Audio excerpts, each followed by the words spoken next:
Délivrance. J'avais tellement d'autorité que lorsque je les ai fait pleurer dans les églises, la plupart des membres de l'église ont sombré dans des manifestations démoniaques. Dans les églises, j'ai vu des démons de formes diverses et des anges travaillant dans les églises. J'ai réalisé que les démons ont roulé les corps des gens et quand ils ont trouvé la maison vide, ils sont entrés à l'intérieur. Les possessions démoniaques ne sont pas entrées dans tout le corps. J'ai vu des personnes possédées seulement dans une partie de leur corps.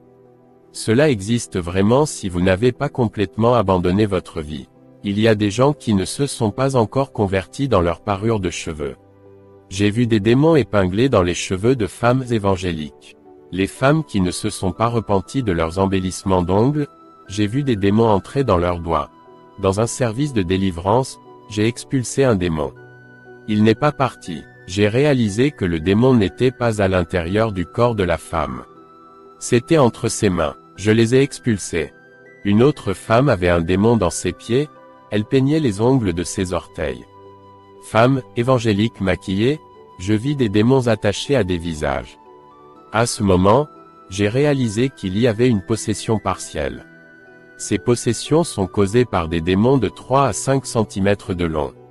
Ils n'occupaient qu'une partie de leur corps. J'ai déjà expulsé un mini-démon qui se trouvait à l'intérieur de l'estomac d'un frère. C'est ce démon qui a causé la douleur et le saignement. Les médecins ne pouvaient pas localiser la maladie, car c'était un démon qui s'était logé dans son estomac et qui avait été expulsé par le pouvoir de Dieu. Quand je parle de ces choses-là, les pasteurs me disent, c'est de la folie. Imaginez des diables possédant la chevelure d'une personne à cause d'une teinte. Ils ne croient pas, Satan a aveuglé leurs yeux spirituels. La Bible dit, si notre évangile est encore voilé, il est voilé pour ceux qui périssent, pour les incrédules dont le Dieu de ce siècle a aveuglé l'intelligence, afin qu'ils ne voient resplendir le glorieux évangile de Christ, qui est l'image de Dieu. 2 Corinthiens 4/3-4. Don de vision. J'ai le don de vision. Je vois le monde spirituel. Ce don spécial m'a été accordé dans la prière et j'ai la conviction que ce que je vois est réel. J'ai vu des ivrognes, des toxicomanes et des homosexuels entrer dans les églises sans être libérés.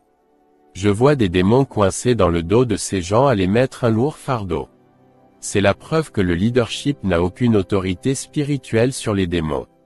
Une église tombée sans pouvoir ne peut pas délivrer les prisonniers, ni les opprimés.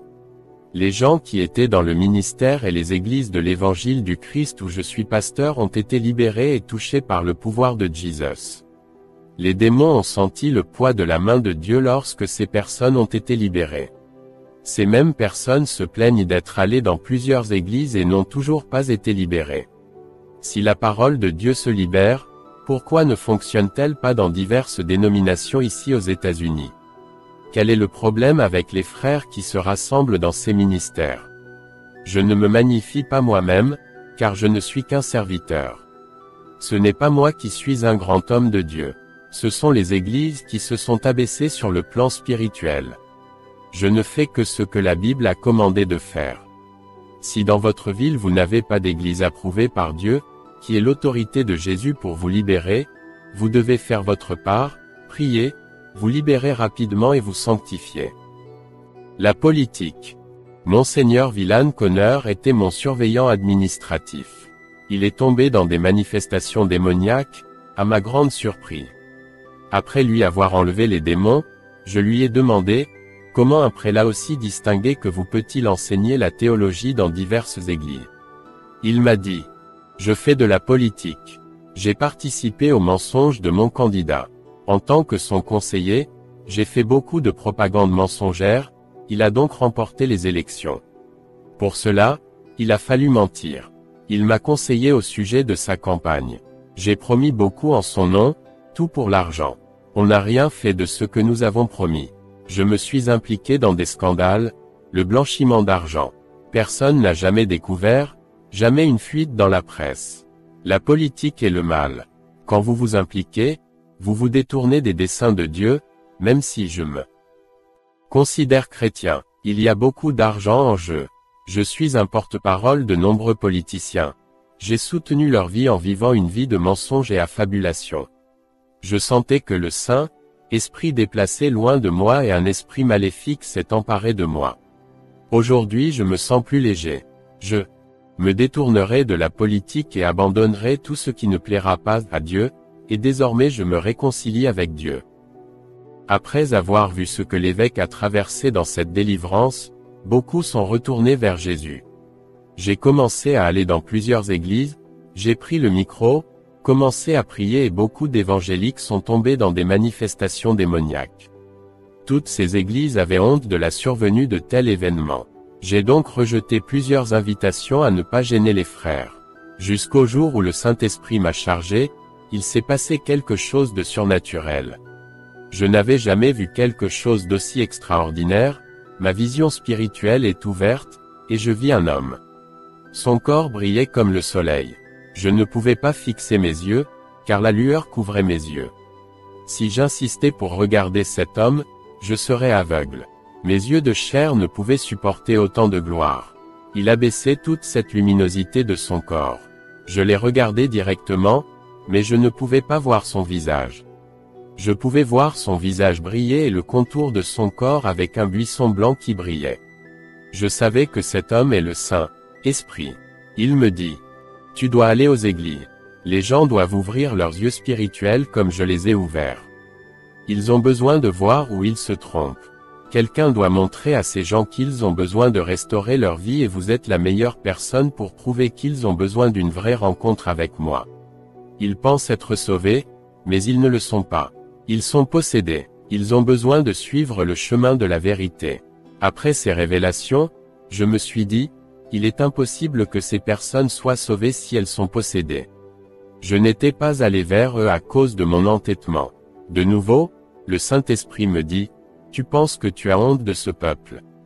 Et le Saint-Esprit me révéla: je te le dis, homme, toutes les églises où tu as placé tes pieds ont eu des résultats. Ceux qui ont été délivrés de possessions démoniaques sont en train de restaurer leur vie. Après l'avertissement du Saint-Esprit, j'ai de nouveau rejeté l'invitation à exercer un ministère dans une église. Le lendemain, j'étais cloué au lit avec des douleurs au corps. Un être maléfique apparut à l'aube et ricana. Je lui demandai: qui es-tu? Ma femme Akemia dormait et n'avait pas entendu. Il répondit: je suis Satan. Je vais te chercher. Je lui questionnai encore: que veux-tu dans ma maison? Il m'annonça: je vais t'arrêter. Je déteste ton ministère de délivrance. J'ai perdu beaucoup de croyants à cause de toi. Je t'attraperai un jour. Je gagnerai encore ton âme, tu es précieux pour moi. J'ai promis des récompenses à plusieurs démons pour gagner ton âme. Le diable qui pourrait gagner ton âme gagnera des prix en enfer. Vas-tu toujours me faire face?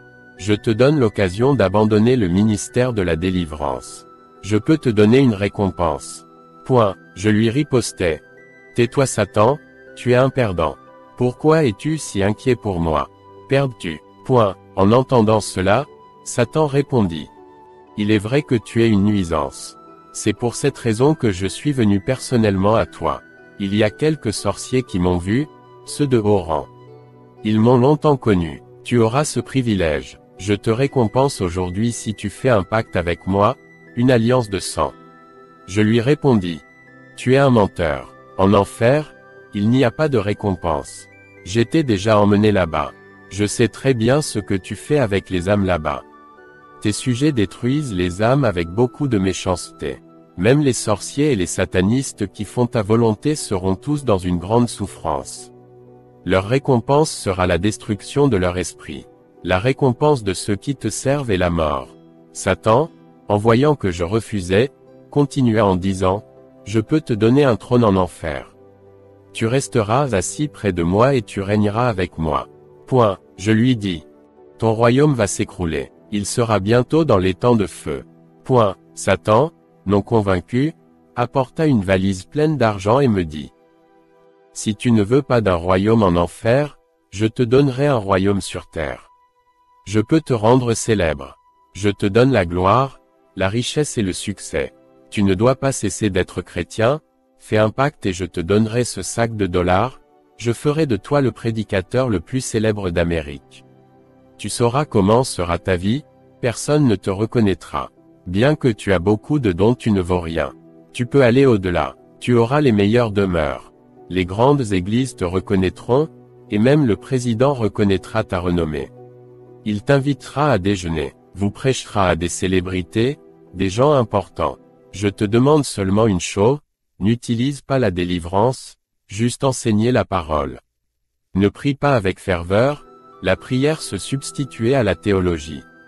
Après ce pacte, tu feras beaucoup d'argent. Tu te repentiras et demanderas pardon à ton Dieu, et encore être sauvé. Regarde, quels avantages. C'est une merveille. Point. Va-t'en Satan, m'écriai-je. Et il ajouta. Tu as fait ton choix et tu préfères vivre ta vie pauvre et médiocre, au service d'un Dieu heureux et que son peuple vive dans la misère. À partir d'aujourd'hui, tu ne seras plus en paix dans ta vie. La guerre est déclarée. Je gagne déjà. Point. Tu bluffes. Point. Satan répondit. Alors pourquoi refuses-tu à faire son ministère dans les églises? Tu ne sais pas comment répondre. J'ai manœuvré ton esprit, et tu ne l'as pas vu. Je frappe par un dard et tu as mal. Tu m'as obéi, et à cause de cela, j'ai gagné la permission de toucher ta chair. J'attends ton grand échec pour prendre ton âme. Point. Je criai très fort en proclamant. Le sang de Jésus te réprimande Satan. Point. Et il disparut sous la forme d'une fumée noire. Ma femme se réveilla et demanda. Est-ce que tout va bien? Point. Je lui dis que j'ai eu une confrontation spirituelle ce soir. Je peux dormir maintenant. Quand le jour se lève, je te raconterai tout.